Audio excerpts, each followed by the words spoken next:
بسم اللہ الرحمن الرحیم۔ السلام علیکم ورحمۃ اللہ وبرکاتہ۔ چند سال پہلے پاکستان کے سیاسی منظرنامے میں ایک کتاب کا بہت زیادہ تذکرہ رہا کہ ایک سیاسی لیڈر کی اہلیہ نے ان سے طلاق کے بعد ایک کتاب لکھی، اور اس کتاب میں بہت سے معاملات کو انہوں نے تحریر کیا، جس کے اندر کچھ ان سیاسی رہنما صاحب کی کچھ پرسنل باتیں، کچھ ذاتی باتیں، کچھ تخلیے کی باتیں بھی انہوں نے تحریر کی۔ خیر، وہ کتاب ابھی لوگوں کے ذہنوں سے بھلائی نہ جا سکی تھی کہ آج اچانک پاکستان کی سیاست میں ایک ڈائری نے ہلچل مچا دی۔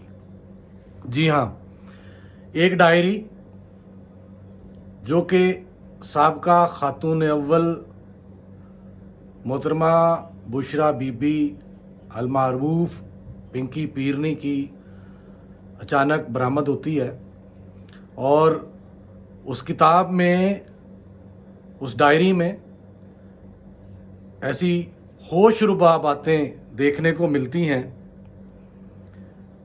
کہ جن کو پڑھ کے سیاسی شعور رکھنے والے لوگوں کے ذہنوں میں خدشات سر اٹھا رہے تھے کہ آخر گزشتہ 3.5 سال پاکستان میں آخر حکومت کس کی تھی؟ آیا عمران خان نیازی ملک کا وزیر اعظم تھا، یا بنی گالہ میں بیٹھی ہوئی ایک خاتون ملک کی حکمران تھی؟ سننے میں آتا تھا کہ بنی گالہ کی چھت پہ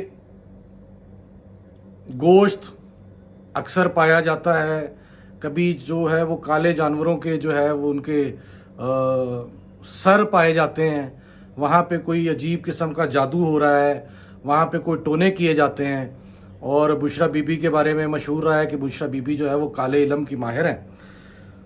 تو ڈائری جو برآمد ہوئی، ڈائری کے اندر بہت سارے ہوشربا انکشافات کیے گئے کہ جس کے اندر بشریٰ بی بی جو ہے وہ ہدایت نامہ جاری کرتی تھی شیطان خان نیازی کو کہ حکومت کیسے کرنی ہے، اور فوج اور عدلیہ کے اوپر پریشر کیسے بنا کے رکھنا ہے۔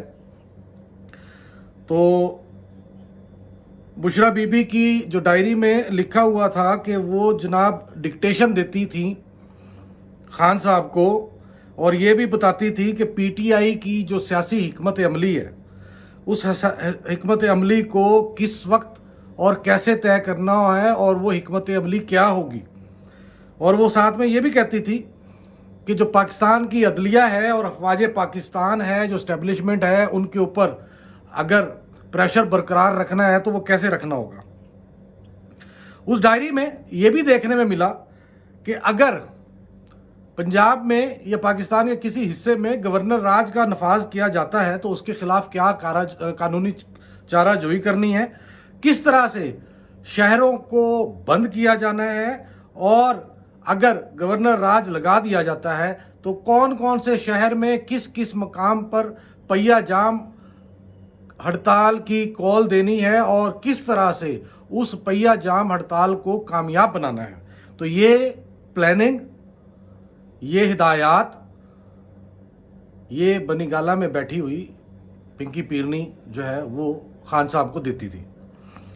اچھا، ڈائری میں یہ بھی دیکھنے میں آیا، یہ بھی پڑھنے میں آیا کہ جناب جب عدالت کسی کیس کا فیصلہ کرنے لگے تو اس وقت عدالت کے اوپر اتنا پریشر بنایا جائے، اتنا پریشر بلٹ اپ کیا جائے کہ عدالت کوئی بھی فیصلہ جو ہے وہ تحریک انصاف کے خلاف نہ دے سکے، وہ پریشرائز ہو جائیں، اور اس کو عدالتی فیصلے کو اثر انداز ہونے کے لیے، عدالتی فیصلے پہ، عدالت پہ، ججز کے اوپر اثر انداز ہونے کے لیے وہ جناب فیصلے جو بڑے بڑے وکیلوں سے جو ہے وہ بڑے بڑے دھمکی امیز جو ہے وہ بیان دلوانے ہیں، ایک پریشر بلٹ اپ کرنا ہے، اور جناب وکیلوں نے کچھ بہت اہم سوالات کرنے ہیں ججوں سے، اور انہوں نے کہنا ہے کہ جناب ہم جو بھی درخواستیں لے کے جاتے ہیں وہ درخواستیں کیوں نہیں سنی جاتی ہیں. تو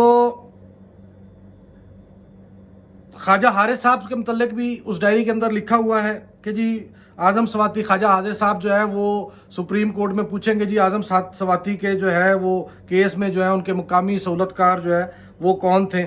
اور بھی احکامات تھے خان صاحب کے بارے میں کہ انہوں نے کھانا کب کھانا ہے، کس وقت کھانا ہے، کتنی مقدار میں کھانا ہے.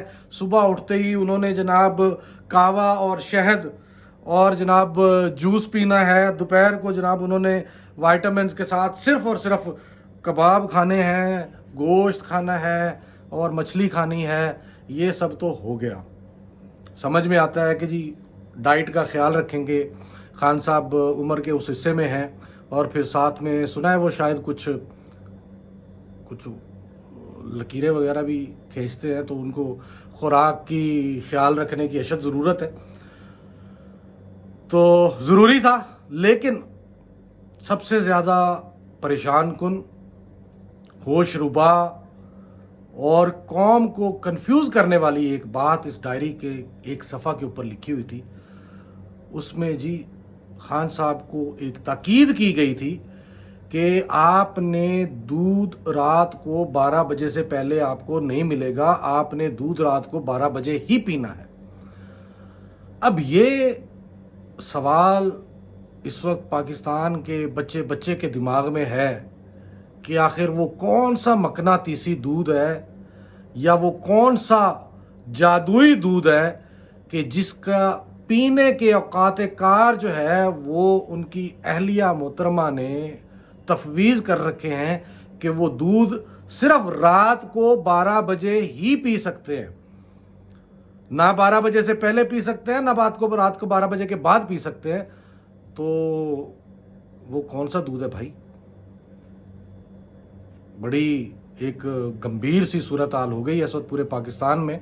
پورا سوشل میڈیا جو ہے وہ اسی کنفیوژن کا شکار ہے کہ آخر وہ کون سا دودھ ہے جس کی پینے کی اجازت جو ہے وہ رات کو 12 بجے کو ہی ہے. تو اس ڈائری کے سارے معاملات پڑھنے کے بعد، جب سے یہ ڈائری نظر سے گزری ہے، اس کی تحریر نظر سے گزری ہے، تو اس کے بعد ایک بات سمجھ میں نہیں آتی ہے کہ جو ہمارے قوم یوتھ فرقہ عمرانیہ کے پیروکار جو اچھلتے تھے، واہ واہ نعرے لگاتے تھے اور ناچ کے گھنگرو توڑ دیتے تھے، کیا بات ہے خان صاحب، خان چھا گیا، خان نے شاٹ مار دیا، خان نے گیند باؤنڈری سے باہر پھینک دی، خان نے یارکر مار دیا. بھائی صاحب، خان تو ایک کٹ پتلی تھی، خان تو ایک مورا تھا. یارکر، وہ گیند گراؤنڈ سے باہر، وہ سارے قصے تو سارے اب کھلے ہیں جا کے. وہ تو پنکی گھر سے ڈائری میں لکھ کے دیتی تھی. وہ جو جب وزیر اعظم ہاؤس سے نکالا گیا تھا نا ان کو، وہ جو گونج آئی تھی تھپڑوں کی، اس گونج میں جب وہ نکلے تھے تو ان کے ہاتھ میں ایک ڈائری تھی. اور وہ ڈائری نہیں، وہ ایک ہدایت نامہ تھا جو کہ پنکی پیرنی کی طرف سے دیا گیا تھا. اور خان صاحب وہی ہدایت نامہ جو ہے نا وہ لے کے وہاں سے نکلے تھے. تو بہرحال جی، حکومت تو پنکی جی چلاتی رہی ہیں. تو یوتھیوں کو میرا ایک مشورہ ہے کہ اب شیطان کی پیروی چھوڑو اور پنکی جی کے پیر پکڑو، کیونکہ اصل پارٹی کی لیڈر جو ہے نا وہ پنکی جی ہیں. اور خان صاحب تو ایک مہرا تھے اور وہ مہرا چلا گیا اب جیل میں. تو اب پارٹی کی باغ دوڑ جو ہے وہ ہے پنکی جی کے ہاتھ میں. تو اب آپ جائیں اور جا کے مرشد کے مرید ہو جائیں تو شاید آپ کی سیاست واپس آ جائے. تھینک یو ویری مچ جی، شکریہ، جزاک اللہ خیر. پھر ملیں گے اگلے پروگرام میں کسی نئے ٹاپک کے ساتھ. فی امان اللہ.